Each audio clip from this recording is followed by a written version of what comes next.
Hello, my name is Ben, and welcome to my cheaply made video about 10 films that I like about memory. Now, this list is not a countdown. We're not going from my 10th favorite movie about memories to my first favorite. It's more of a stream of consciousness exploration of films that I like that deal with this topic.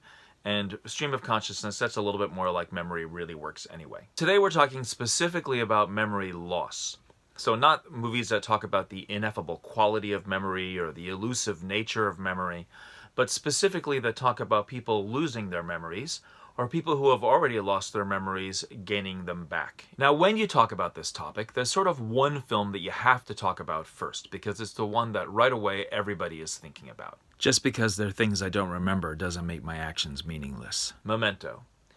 Memento is not Christopher Nolan's first movie, but it is the one that really put him on the map. It takes this idea of memory loss and not only builds a story around it, but actually makes it intrinsic to the structure of the film itself. The plot of the movie is about a guy who has the type of amnesia that makes it impossible for him to form new long-term memories.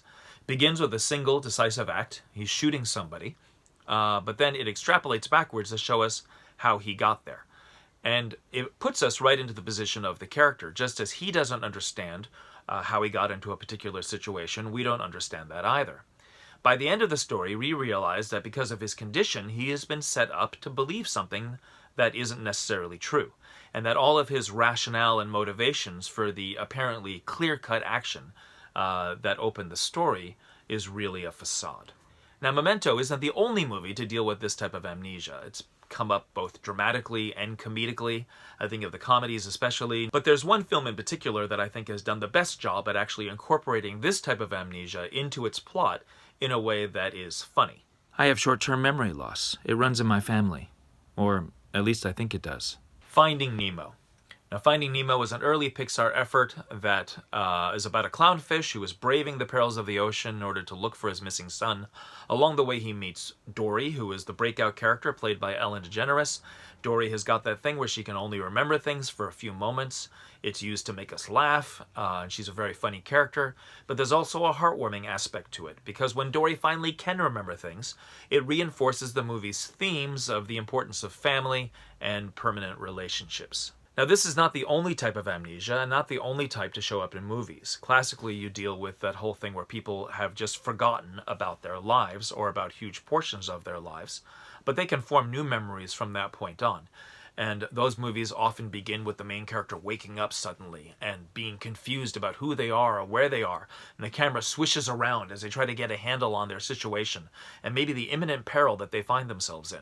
You deal with this in movies like The Bourne Identity or Cowboys vs. Aliens. But there's another film that also used this type of amnesia at the heart of its story that I caught on TV years ago that I thought was really interesting. Those people aren't even ants to him. They're articles of commerce, and I'm the cost accountant trying to cut down his overhead with what you and he call progress. Mirage. Now, in this movie from 1965, Gregory Peck plays a guy who at first believes that he's been suffering from amnesia for years. But as the story goes on, he realizes he's only been dealing with it for a short time, but that he's constructed an elaborate and confused backstory for himself in order to deal with the trauma of what's happened. It's an interesting, low-key psychological thriller that does interesting things with the genre. Now, the topic of amnesia and the whole question about what is real or not brings up a particular subgenre of movie that we could call the conspiracy amnesia film. These are stories where the memory loss is deliberate. It's often been artificially induced, maybe through science fiction means, in order to suppress the truth or to make people wonder about what is true and what is a lie. Often there's a false identity involved. I think about movies like Total Recall, both the schlocky 90s action film and its unfortunate remake. Or one of those Liam Neeson action movies, The Unknown. That also dabbles in this territory. But the movie that I want to mention is one that I haven't seen since it was out in the theaters years ago, but which I had a particularly good time watching. There are worse things than forgetting. No, there aren't. The Forgotten. Now, The Forgotten is a movie about Julianne Moore as a woman who is dealing with the tragic death of her son, when suddenly she's told by everybody around her, her doctor, her husband, that actually her son was never born. Indeed, she had a miscarriage years earlier, and that everything since then is just a delusion that she's concocted in order to deal with her grief.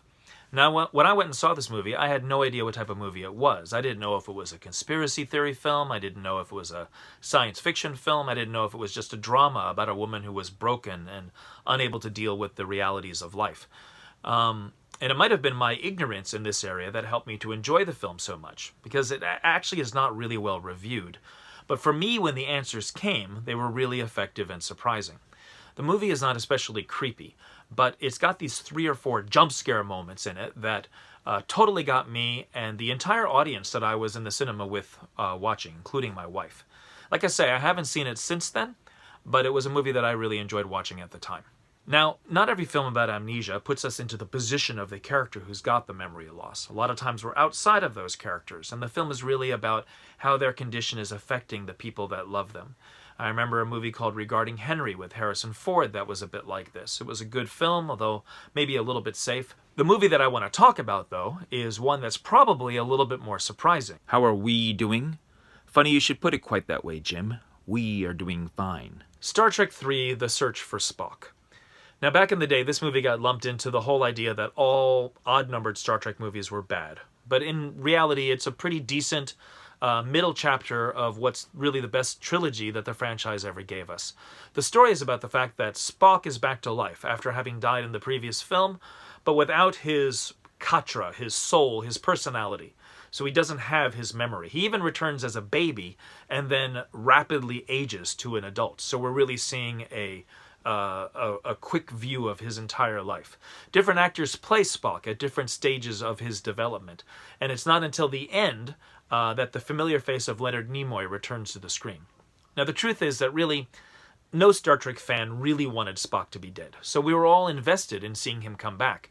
And the movie does a good job maintaining, not the suspense exactly, but the tension of wanting to see a beloved character return to the screens.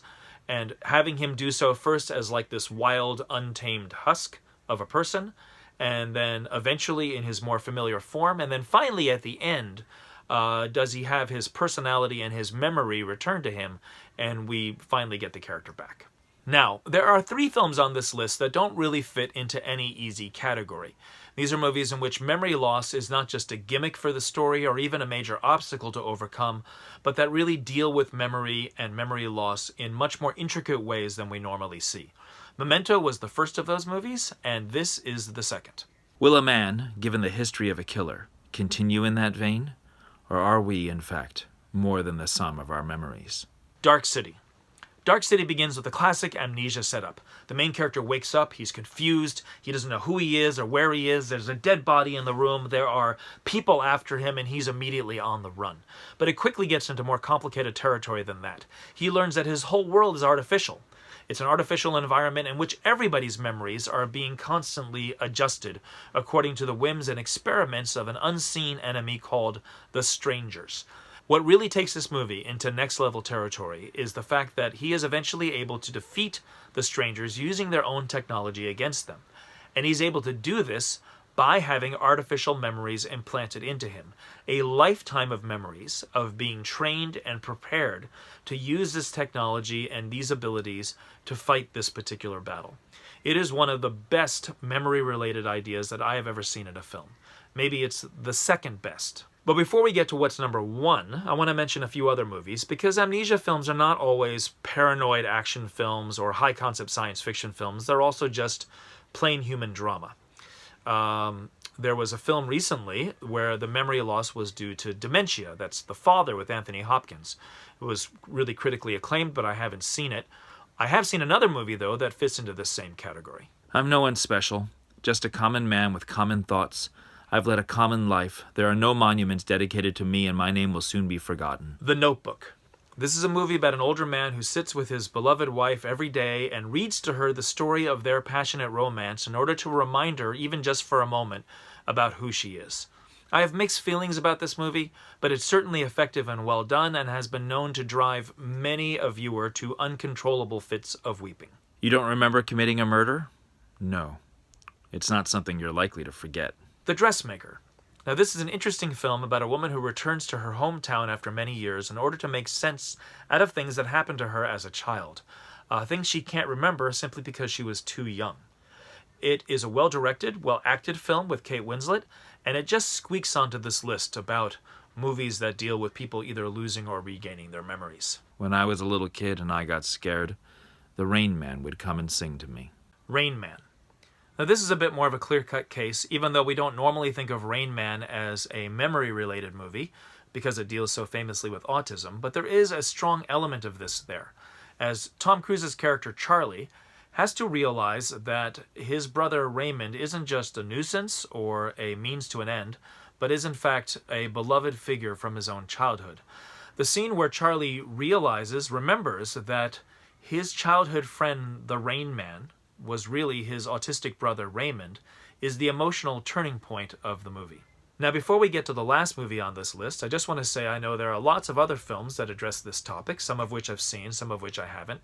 And there's also lots of stories from outside of film that deal with the same themes.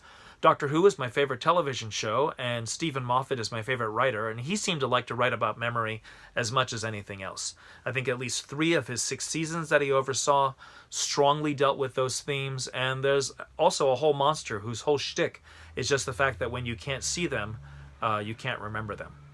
I've also read books and comics that have featured villains that have memory-altering abilities. I don't think I've seen that in a movie up to this point.